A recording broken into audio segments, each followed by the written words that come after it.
السلام عليكم ورحمة الله وبركاته. ازيكم عاملين يا شباب؟ كونوا بخير وصحة وسلامة. رجعت لكم فيديو جديد معكم محمد عبد الله. يا ريت ما تنسوش تحطوا لايك وتشتركوا في القناة وتفعلوا الجرس. إذا ريال مدريد ينتصر على برشلونة بنتيجة 3-2 في كلاسيكو الدوري الأسباني على ملعب سانتياغو برنابيو.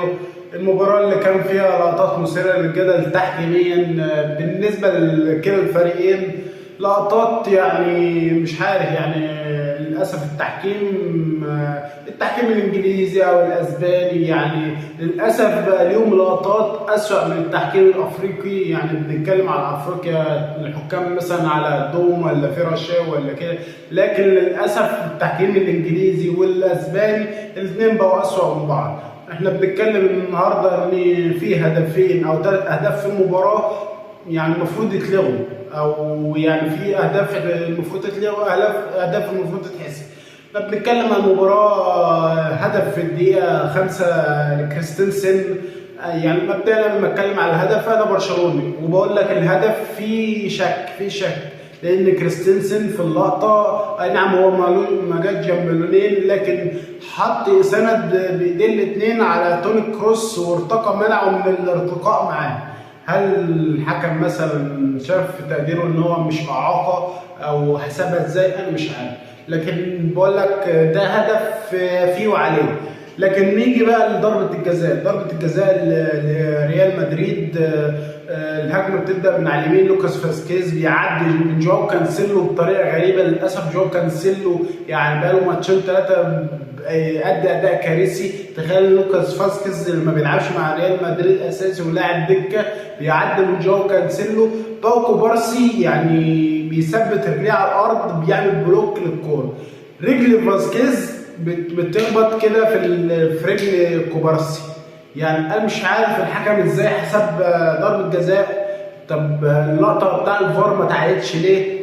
ما اتعادتش على الشاشه ليه؟ يعني ما شفناش اللقطه في اللقطه بتاع الفار الحكم بيراجع في الفار.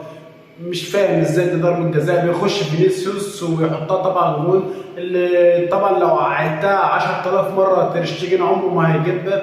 يعني حارس انا مش مقتنع بيه ابدا ان ده يكون حارس برشلونه.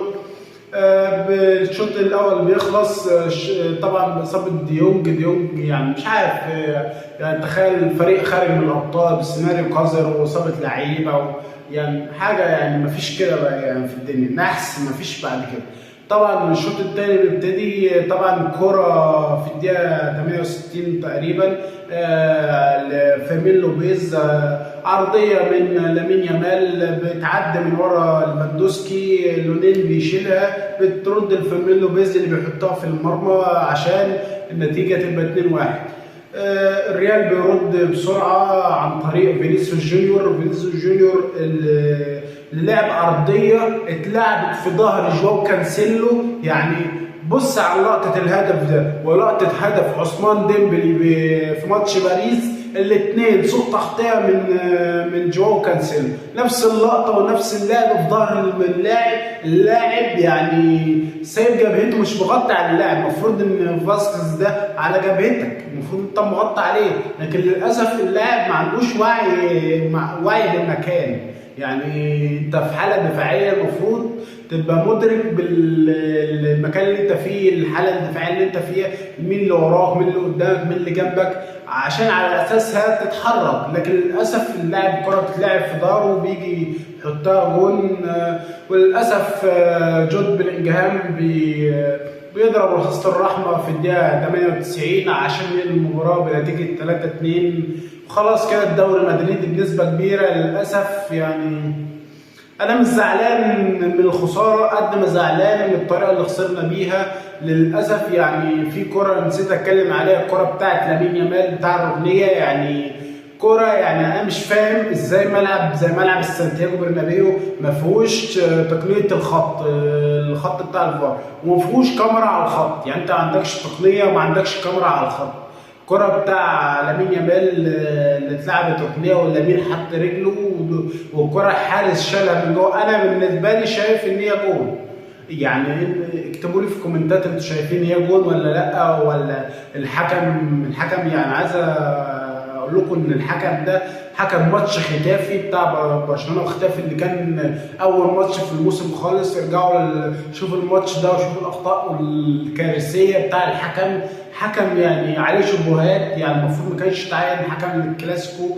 انا مش عايز اقول بقى هلا مدريد وتحكيم مدريدي والكلام ده كله، اللقطات قدامكم وانتوا راجعوها وقولوا لي رايكم. يعني انا بالنسبه لي بكل حياديه قلت لك هدف كريستنسن فيه وعليه ممكن ما يعني بالنسبه للحكم انا مش فاهم. يعني الحكم عليه علامه استفهام كبيره جدا. يعني لو هنقول هنلغي هدف كريستنسن ونلغي ضربه الجزاء ماشي، واحده قصاد واحده، لكن الجون بتاع لامين يامال مش فاهم. يعني التحكيم للاسف التحكيم اسوأ من التحكيم الافريقي، وحسبي الله ونعم الوكيل في تشافي وليفاندوسكي.